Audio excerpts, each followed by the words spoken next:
What's up guys, it's Tom here and welcome to a brand new Liverpool transfer news video where we will talk about the news that Liverpool are looking to sign Joshua Kimmich, the 29-year-old midfielder from Bayern Munich, on a free transfer. We can sign a pre-contract agreement with him in January because his contract is expiring at the end of the season and Liverpool are not looking at him as a potential Trent Alexander replacement. That headline is wrong because he hasn't played as a right back for years. He has been playing as a center midfielder, and I think for a relatively low wages it would make a lot of sense because Joshua Kimmich is still worth around £50 million and his wages are not as high as it is reported. His net wages are actually £163,000 per week, and we will also reveal the illness that is going through the Liverpool squad, which potentially could explain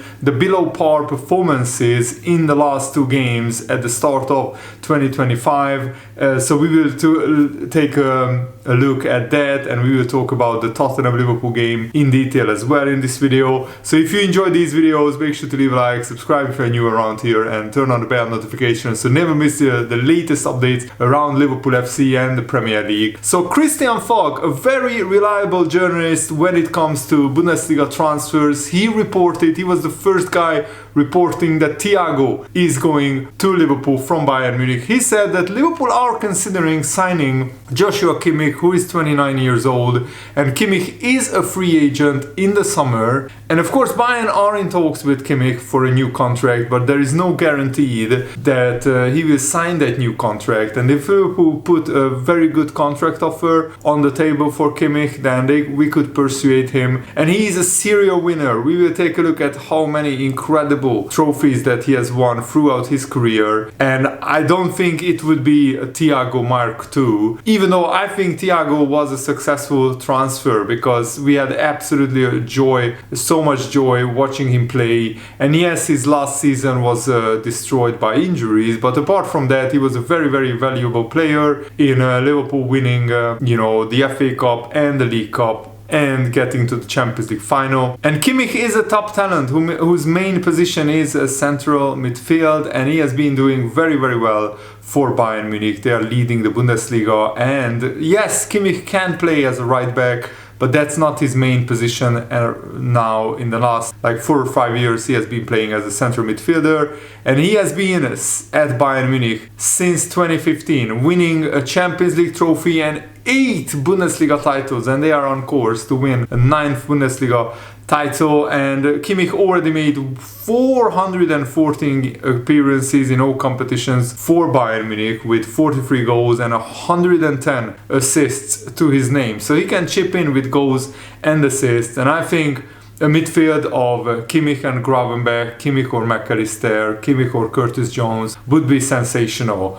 because Kimmich's passing range is up there with the best midfielders in the world. And here is proof of Kimmich's salary profile. So in his last 3 years, Kimmich has earned a net wage of £164,000 per week. So if Liverpool offer him 180 or maybe £200,000 per week, Kimmich would still be a relatively low earner in maybe 5th, 6th wage in the Liverpool hierarchy. And yes, he doesn't have a resale value, that's fine, but he still has a good 3 or 4 years left in him, and you get a world-class player for an absolutely free transfer. Yes, you need to probably give him a signing on fee of maybe 5 to 10 million pounds, but I think Kimmich would be ready to join Liverpool because he has won absolutely everything at at Bayern Munich, and he would be ready for a new challenge. And in December, Kimmich said, "I will not wait until the summer to make my decision. I will sit down in the winter and try to see the bigger picture, and in January I will make the right decision whether I stay at Bayern Munich and extend my contract or leave. And the fact that Kimmich can fill in at right back is very valuable because Liverpool absolutely love versatile players. Arne Slot loves versatile players as well. And this season Kimmich played 24 games already, scoring 1 goal and getting 6 assists. And watching Bayern Munich play, I watched the Bundesliga highlights a lot, as you know, and Kimmich has been a very, very good player for Bayern this season, and his experience in high-level competitions makes him an ideal option to strengthen a Liverpool side, of course, who are looking to dominate the Premier League and Europe. And if Kimmich was still contracted to Bayern and Liverpool would need to pay a transfer fee for him, then of course I would say no chance Liverpool are signing him. But because he's a free agent and because he has so much experience and so much quality, you are getting a world-class player who can still play at the top level for another 3-4 years. On a free transfer, I think that's a great deal, and you wouldn't have to offer him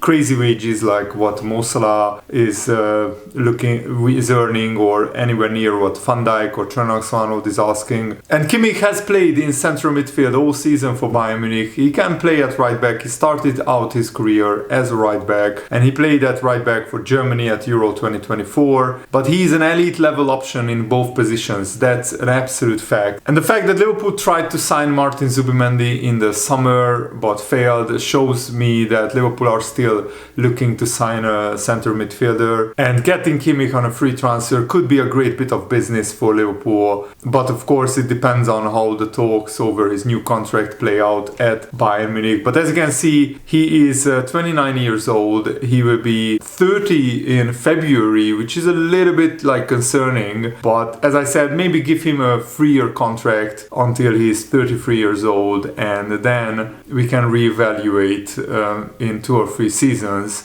But as I said, his market value is 50 million euros, and he can play defensive midfield, center midfield, right back. Very, very versatile player. And look at his trophy cabinet. A Champions League trophy, a FIFA Club World Cup trophy, a UEFA Super Cup trophy, 8 Bundesliga titles, 3 German Cups, 6 German Super Cups, and the Club World Cup trophy, which is not on the screen. And some people misinterpret his wages. They think that he's on £300,000 per week. His gross salary is £300,000, but his net wages are £164,000 per week. And that's still very high in the Bundesliga, because the Bundesliga can't pay anywhere near the wages of the Premier League. As I said, I think if Liverpool offer him 200k, then he would come to Liverpool, and that's not a crazy high wage. Yes, he's 30 years old. You won't be able to sell him for money, but you are not paying money to get him, or at least not a lot, maybe 5 to 10 million signing on bonus. So I think it would make sense, but that's just my opinion, and I want to hear yours. Let me know in the comments below. And now let's talk about Liverpool's midfield, because we badly missed Dominik Szoboszlai.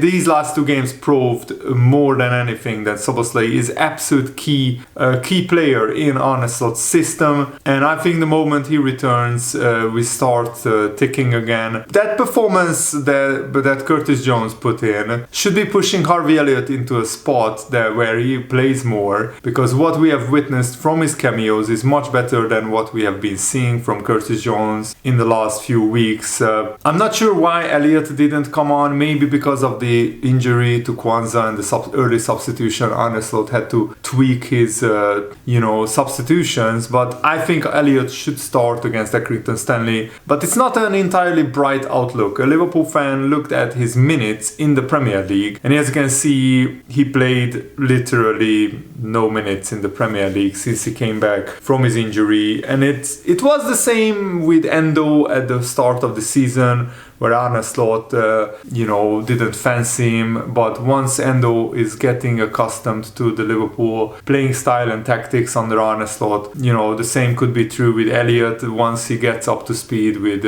Arne Slot's tactical system and what is exactly required, I think he could play a lot more. And yes, in the League Cup he started the previous game. He didn't play against Tottenham. in the Champions League he only played 40 minutes in 2 games. I don't think Harvey Elliott should be ruled out. I think he should definitely get a lot of playing time. Curtis Jones would be better to operate in the holding midfield role, but maybe Arne Slot doesn't trust him and his ball retention, because Curtis Jones sometimes dilly-dallies on the ball too much and loses it. Gravenberch and McAllister are a much better pair there. Yes, that's true, but Gravenberch has played so many minutes. I would absolutely rest Gravenberch and both McAllister and Gravenberch against Accrington Stanley. I would play maybe Curtis Jones and Endo in the holding midfield role. Hopefully Kwanzaa will be fit, then maybe Konate and Kwanzaa can play against Accrington Stanley, and I would play Harvey Elliott as a number 10, as an attacking midfielder. And even though Harvey Elliott has been largely ignored by Arne Slot this season, he is still determined to fight for any opportunity that comes his way under the new coach. He said, with the games coming thick and fast, it's now just about practicing the new style of play that we have learned with the gaffer and how we are going to keep applying it in games. It's completely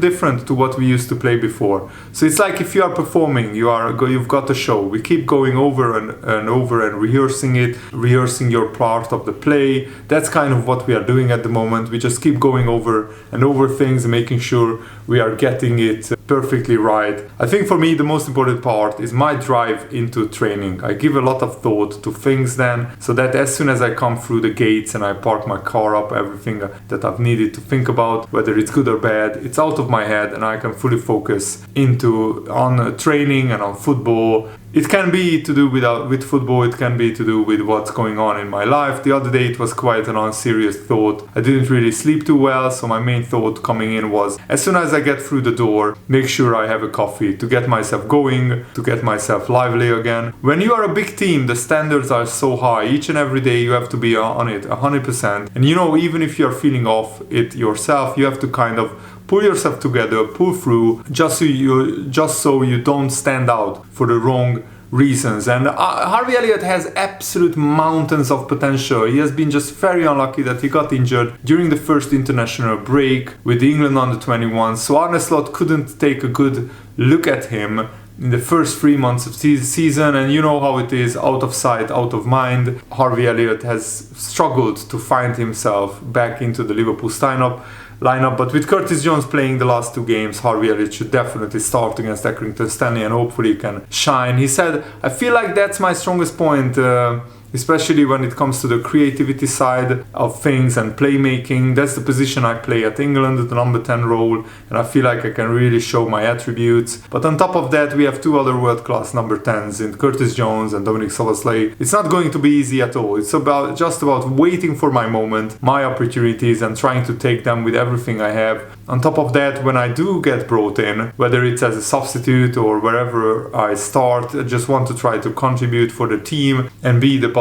best possible player I can be. And Harvey Elliott also praised Arne Slot, saying that he's very straightforward and to the point, which I feel personally is what you need. If you're not doing it in training or in games, if there's something you need to work on, he will tell you. But for me, that's how I've been brought up. If it wasn't my dad telling me, my dad would tell the coaches when I was younger to try to make me the best possible player. And all the players have meetings. We sit through clips of the games where we could have done better and also look at what we have done well. I feel like that's where they have a great balance. The staff will tell you what you need to improve on, but they will also give you a bigger and better compliment as well. So it's not all walking out of the room upset and annoyed. It's a mixed conversation where you are getting negatives and positives. You can come away with it feeling healthy, and I think that's brilliant coaching, that they are showing the negatives but they are showing a lot of positives as well. And Arne Slot revealed that thankfully Jarrod Kwanzaa didn't get an injury. He was just feeling ill, and it looks like with Dominic Szoboszlai being out ill for 2 games, it looks like there is an illness maybe spreading through the squad, which could explain why Trent Alexander-Arnold was so off it against Man United, why some players struggled against Tottenham as well. We didn't play with the intensity that we usually play. Arne Slot said Jarrod Kwanzaa didn't feel really well from the moment the game started until the moment we had to take him off. He felt a bit of pressure. I think his said on his chest. I have to ask him exactly, but he said he didn't feel well. It was not an injury. The last few days, he was a bit ill, but we thought he was on his way back. Maybe that had something to do with it. And that could be some kind of virus or some kind of flu going around the Liverpool squad, because a lot of Liverpool players looked like they are running on their last legs or on their last batteries. And if there is an illness going through the Liverpool squad, that would explain the leggy look of the squad the last two games. Because we had a 1 week rest before the Man United game. Yet against Man United, we didn't look our usual energetic self. And yes, a lot of players need a week off. So I think against Accrington Stanley, I would play the full second team and just start players who need minutes like Jota, Darwin Núñez, Chiesa should start, Harvey Elliott, Kwanzaa, Conor Bradley, Tsimikas. These players definitely need to start. And Trent Alexander-Arnold looked like he was ill against Man United. He was gasping for air on a few close-ups, and he seemed like he was just in a daze a few times, walking around, not running with intensity.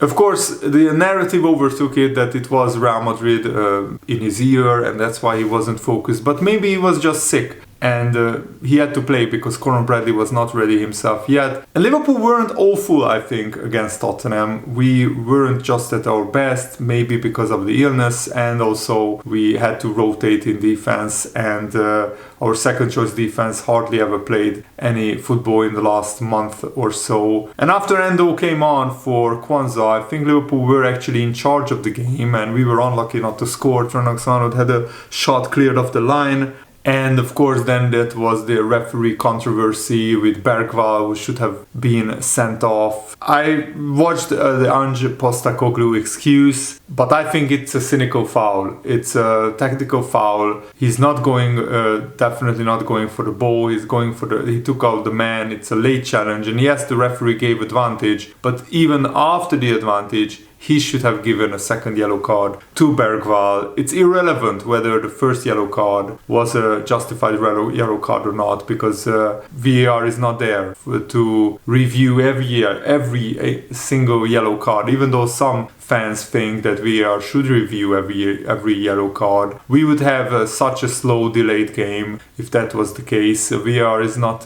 fast enough as it is, but we just want to see the correct decision applied. And I think for second yellows, VAR definitely should be able to review second yellows, because that could end in a red card, and that is a game-changing decision by the referee. So VAR definitely should look at second yellows, in my opinion. Let me know what is yours in the comments below, and thanks for watching. Hope you enjoyed this. Have a nice day. See you later, guys. Goodbye.